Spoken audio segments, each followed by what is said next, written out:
हरे कृष्णा। तो आज हम चर्चा करेंगे, हमने पिछले चर्चा किए थे जैसे ABCD ऑफ स्पिरिचुअल लाइफ। हाँ, A मतलब है एसोसिएशन, B मतलब है बुक्स, C मतलब चैंटिंग, D मतलब डाइट कृष्ण प्रसादम। तो आज हम चर्चा करेंगे बुक्स, पुस्तकें, शास्त्र। शास्त्र कितना महत्वपूर्ण है हमारे जीवन में, ताकि हमारा जीवन को परिवर्तन करने के लिए। शास्त्र का मतलब क्या है कि जो हमें शासन करता है। इस भौतिक जगत में हम देखेंगे लोगों को कैसे जीना है, कैसे नहीं जीना है, ये जीवन का लक्ष्य ही पता नहीं। परंतु शास्त्र हमें क्या बताता है कि हमारा जीवन का लक्ष्य क्या है, हमें कैसे जीना चाहिए, हमारा अंतिम गति क्या होगा, हमारा मनुष्य जीवन जो मिला हुआ है इसका उद्देश्य क्या है और क्या करना चाहिए, क्या नहीं करना चाहिए। जो हमें शासन करता है, जो हमें पशु जीवन शैली से नहीं बल्कि मनुष्य जैसा जीना सिखाता है, और उससे भी उन्नत भगवान के भक्त बनना, भगवान के शुद्ध भक्ति कैसे हम करेंगे, वो हमें सिखाता है, वो है शास्त्र। इसलिए श्रीमद् भगवद गीता में बहुत सुंदर श्लोक है, यह शास्त्र विधि मुश्चर्य वर्तते काम कारते न स सिद्धि नवाप्नोति न सुखम न पराम गतिम। यह शास्त्र विधि मुश्चर्य वर्तते काम कारते। यदि हम शास्त्र के उल्लंघन करके हम कार्य करते हैं तो सिद्धि, जीवन का सिद्धि प्राप्त होगा ही नहीं। दूसरा क्या है, जीवन का जो अंतिम लक्ष्य है वो भी हमें प्राप्त होगा ही नहीं। और तीसरा क्या है, कोई सुख भी जीव को प्राप्त नहीं होगा, क्योंकि शास्त्र विधान को उल्लंघन करके कोई जीव यहाँ सुखी नहीं हो सकता है। इसलिए आप देख रहे हैं ना दुनिया में क्या हो रहा है। दुनिया में लोग शास्त्र के विरुद्ध आचरण कर रहे हैं। श्रीमद् भागवतम बताता है, जगत धावयति इति मनोरथेन, मनोरथेन धावत इति बहि, कि सारा दुनिया क्या कर रहा है, ये मनोरथ में दौड़ रहा है। जो मन बोला वही कर रहे हैं, अपना शास्त्र के अनुसार नहीं करके अपना मन के अनुसार कर रहे हैं। इसलिए भौतिक जगत जो भगवान सृष्टि की है तो शास्त्र दिए, ताकि हमें वो शास्त्र सिखाता है क्या करना है, क्या करना चाहिए, क्या नहीं करना चाहिए। जैसे कुछ मशीन हम खरीद के लाते हैं, मशीन खरीद के लाने के बाद उसमें मैनुअल्स होता है कि ऐसे यूज़ करना चाहिए, ऐसे नहीं यूज़ करना चाहिए। यदि मैनुअल के अनुसार हम यूज़ नहीं करेंगे तो क्या होगा, तो उसको नष्ट हो जाएगा, करंट मारेगा, शॉक मारेगा, या तो बहुत जल्दी ख़राब हो जाएगा। इसलिए भौतिक दुनिया जो भगवान सृष्टि की है तो हमको सिखाए कि कैसे जीना चाहिए, कैसे नहीं जीना चाहिए। यदि हम वो उल्लंघन करेंगे तो क्या होगा, हम अपना जीवन का जो परम सिद्धि यहाँ पर, न सुखम न सिद्धि न परमा गति, वो सुख भी नहीं प्राप्त होगा, सिद्धि प्राप्त नहीं, और परम गति भी प्राप्त नहीं होगा। जीवन का जो अंतिम लक्ष्य है वो भी प्राप्त नहीं होगा। इसलिए यदि हमें अंतिम लक्ष्य मनुष्य जीवन का जो अंतिम लक्ष्य है, यदि वो हमें प्राप्त करना है तो हमें शास्त्र के अनुसार जीना चाहिए। तो दूसरा भी भगवद गीता में बताता है, क्या बताता है, यस्मात् शास्त्र प्रमाणेतम कार्य व्यवस्थितो ज्ञात्वा शास्त्र विधानेकं कर्म कर्तुमर्हसि। का अनुवाद है इस प्रकार, अतः मनुष्य को यह जानना चाहिए कि शास्त्र के विधान के अनुसार क्या कर्तव्य है और क्या अकर्तव्य है। उसे इसी विधि विधान को जानकर कर्म करना चाहिए, जिससे कि वह क्रमश ऊपर उठ सके। इसलिए हमें क्या करना चाहिए, हमें शास्त्र के विधान के अनुसार। इसलिए बुद्धिमान व्यक्ति जो है, इसलिए हमें बुद्धिमान बनना है। बुद्धिमान व्यक्ति क्या करेगा, शास्त्र के अनुसार उसका जीवन पर चलना करेगा, तो वो अंतिम लक्ष्य प्राप्त करेगा। इसलिए ये भगवद गीता में शिक्षा है। इसलिए, और भगवद गीता भागवतम क्या है, इस भौतिक जगत का मानुअल है। जैसे मैंने बोला अभी कि मशीन जैसे हम खरीदते हैं, मशीन को यूज करने के लिए एक मानुअल दिया जाता है, जैसे भगवद गीता और भागवत वो क्या है, मानुअल है, जो कि हमें सिखाता है कैसे जीना चाहिए दुनिया में, कैसे नहीं जीना चाहिए, क्या करना चाहिए, क्या नहीं करना चाहिए, वो सब हमें सिखाता है। यदि वो हम पालन करेंगे तो हमें जीवन में अंतिम सिद्धि, अंतिम जीवन का जो परम गति प्राप्त कर सकते हैं। इसलिए शास्त्र का जो पहला सिद्धांत क्या है, 4 नियम, no meat eating, no gambling, no intoxication, no illicit sex. ये पहले निषेध है शास्त्र का। और ये निषेध करके क्या करना चाहिए, भगवान की भक्ति करना चाहिए, भगवान के नाम जप करना चाहिए, भगवान की कथा श्रवण करना चाहिए। तो ऐसे करने से व्यक्ति क्या होगा, उसका जीवन पवित्र हो जाएगा, उसका जीवन आनंदमय हो जाएगा। जिसमें बताया न सिद्धिम न परमागतिम न सुखम, वो सुख दिव्य सुख प्राप्त करेगा।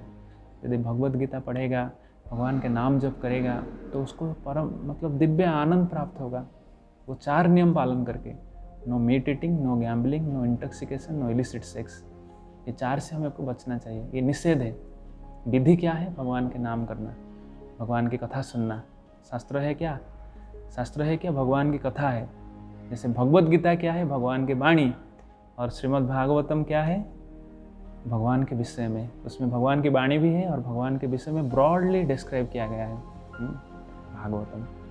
इसलिए बताया निगम कल्पतरुर गलितं फलम सुखमुखा द्रवितम संयुतम पिबत भागवतम रसमालयम मुहुरहु रसिका भुवि भावुकः। इसलिए जो रसिक भक्त है उसको क्या करना चाहिए? जो भगवान के भक्त बनना चाहता है उसको क्या करना चाहिए? भागवत के रस को आस्वादन करना चाहिए।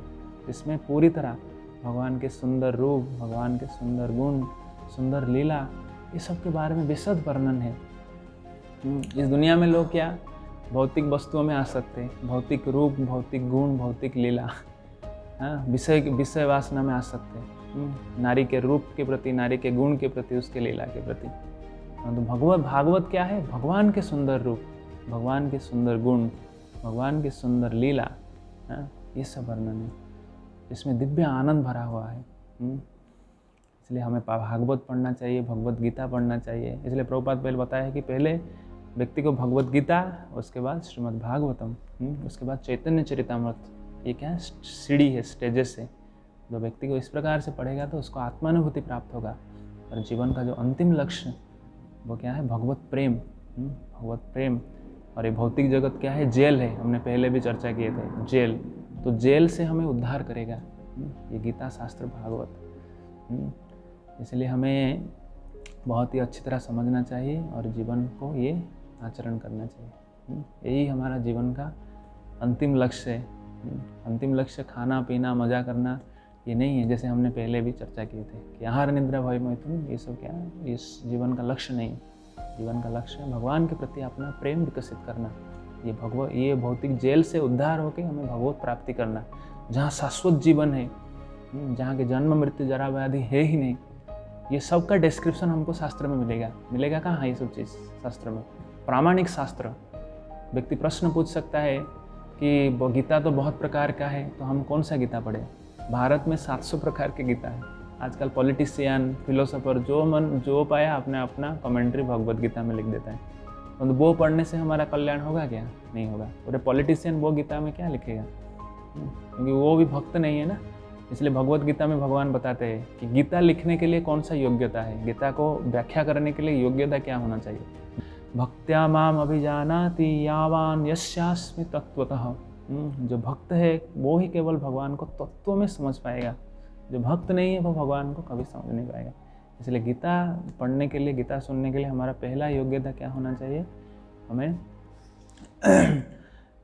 तत्व में समझना चाहिए, भक्त बनना चाहिए, भगवान के भक्त होना चाहिए। भगवान के भक्त ही पहला योग्यता है भगवत गीता को ये करने के लिए। इसलिए प्रामाणिक, इसलिए हम कभी नेक्स्ट क्लास में हम चर्चा करेंगे आगे कि 4 परंपरा होता है, प्रामाणिक परंपरा, उसी से ही हमको ज्ञान लेना चाहिए। श्री ब्रह्म रुद्र सनका उत्कले पुरुषोत्तमा, एक श्लोक है पद्म पुराण में कि जो कलयुग में विशेष करके ये 4 परंपरा प्रामाणिक है। श्री ब्रह्म रुद्र सनका, श्री परंपरा लक्ष्मी जी से आया हुआ परंपरा। श्री ब्रह्म, ब्रह्म मतलब भगवान ब्रह्मा जी से भगवान कृष्ण ब्रह्मा जी को ज्ञान दिए थे। भगवान कृष्ण रुद्र, भगवान कृष्ण चतुष्कुमार को दिए थे। तो इसके बाद उनके आचार्य भी हुए अलग अलग, तो उनके माध्यम से परंपरा को स्प्रेड किए। जैसे श्री परंपरा में प्रामाणिक आचार्य कौन है? रामानुजाचार्य। श्री रुद्र सनका, श्री ब्रह्म मतलब ब्रह्म परंपरा में कौन है? माधवाचार्य। रुद्र परंपरा में कौन है? विष्णु स्वामी। सनक चतुष्कुमार परंपरा में कौन है? निम्बाचार्य। तो ये 4 परंपरा जो है, 4 परंपरा में 4 आचार्य हैं और 4 आचार्यों ने ये परंपरा को और भी ब्रॉडकास्ट किए। तो ये 4 परंपरा प्रामाणिक है। यदि व्यक्ति उसको ग्रहण करेगा और उसका ज्ञान पढ़ेगा तो उसको भगवान के प्रति जो शुद्ध भक्ति है, शुद्ध प्रेम है, जो अंतिम लक्ष्य भगवत प्राप्ति है, वो प्राप्त हो पाएगा। नहीं तो बहुत सारे कलयुग में बहुत सारे बाबा, नए नए बाबा निकलते हैं, खुद को भगवान क्लेम करते हैं, फिर बाद में जेल चले जाते हैं। तो ऐसे होगा, ऐसी स्थिति हो रहा है दुनिया में, क्योंकि लोग प्रामाणिक शास्त्र पढ़ते ही नहीं, प्रामाणिक चीज़ ग्रहण करते नहीं। इसलिए हमको प्रामाणिक, जैसे इस्कॉन संप्रदाय, हरे कृष्ण इस्कॉन संप्रदाय जो है, हरे कृष्ण चैलेंज, हरे कृष्ण मिशन, तो वो क्या है? ब्रह्म माधव गौड़ीय परंपरा, माने ब्रह्म परंपरा से आ रहा है। ब्रह्म माधव गौड़ीय परंपरा, ब्रह्मा जी के जो भगवान कृष्ण ने ज्ञान दिए थे, फिर ब्रह्मा बोले नारद जी को, नारद बोले व्यासदेव को, इस प्रकार से ये परंपरागत ज्ञान है। फिर ये हमारा जो आचार्य कौन है? माधवाचार्य। फिर माधवाचार्य के बाद फिर चैतन्य महाप्रभु आए। फिर चैतन्य महाप्रभु के बाद कौन आए? फिर चैतन्य महाप्रभु के बाद भक्ति सिद्धांत सरस्वती गोस्वामी, फिर उनके शिष्य बने श्रील प्रभुपाद, ऐसी भक्ति वेदांत स्वामी श्रील प्रभुपाद, जो कि सारा विश्व भर में हमारे गीता भागवत ज्ञान को प्रचार किए, जो कि सारा विश्व भर में भगवान के एक शुद्ध भक्त। प्रभुपाद जी की वजह से ही आज देख रहे हैं अब सारा दुनिया में, सारा पृथ्वी में रथ यात्रा हो रहा है। इसका कारण केवल श्रेय श्रील प्रभुपाद जी। पतित म्लेच्छ लोगों, विदेश में म्लेच्छ लोगों को भी उन्होंने हमारे जो गीता को दे के परिवर्तन कर दिया उनका जीवन। पहले बहुत सारे संस्था गए थे प्रचार करने के लिए, लेकिन कोई सफल नहीं हुए। केवल प्रभुपाद जी सफल हुए, क्योंकि ये जो गीता है प्रामाणिक गीता है। लोग बोलते हैं मेरा गीता पढ़ो, मेरा गीता, मेरा कमेंट्री पढ़ा है। अरे प्रभुपाद बताते तेरा कमेंट्री क्या है? भगवान क्या बताते हैं वो बता, अपना कमेंट्री नहीं देना है, अपना भाष्य नहीं लिखना है, कि अपना मनोगढ़न बात नहीं लिखना है। आजकल दुनिया में यही इसीलिए भ्रष्ट हो रहा है परंपरा, कि लोग अपना मत ये कर रहे हैं। गीता में भगवान कौन सा उद्देश्य में बोले हैं वो नहीं करते, अपना गीता बनाना चाहते हैं। इसलिए जैसे अभी कि मैं एक पढ़ाई करता था, पढ़ाई के समय मेरा एक दोस्त था, वो एक अपना गीता एक लिख दिया था पीडीएफ फाइल वर्ड फाइल में, एक बहुत सारे पेजेस का ऐसे गीता लिख दिया था। तो मुझे दिखा है, मैंने भी एक गीता लिखा है देखो। तो मैंने बोला कि अरे ये क्या गीता? लोग बोलते हैं ना कर्म करो, जो हो रहा है अच्छा हो रहा है, कर्म ही भगवान, कर्म ही पूजा, ये हम हो गया ये गीता का बात। ऐसे नहीं होता है ये थोड़े ही गीता का भगवान ने ये बताए, ये तो सब मनमानी ढंग से बता रहे लोग। इसलिए हमें प्रामाणिक साधु गुरु वैष्णव से सुनना चाहिए और जीवन का लक्ष्य प्राप्त करना चाहिए। हरे कृष्ण।